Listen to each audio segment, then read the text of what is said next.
P ratio निकालते क्यों है, इसका क्या यूज होता है, चलिए समझते हैं। अगर पी रेशो ज्यादा है तो ये इंडिकेट कर सकता है कि इन्वेस्टर्स कंपनी की फ्यूचर ग्रोथ को लेकर ऑप्टिमिस्टिक है।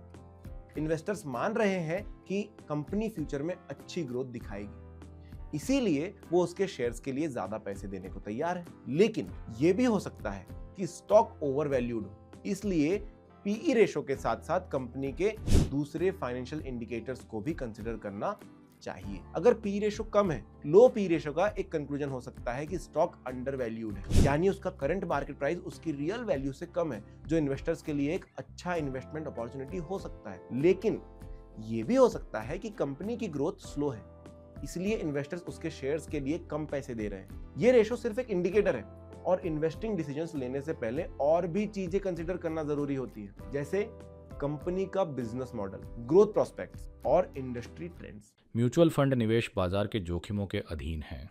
योजना से जुड़े सभी दस्तावेजों को ध्यान से पढ़ें।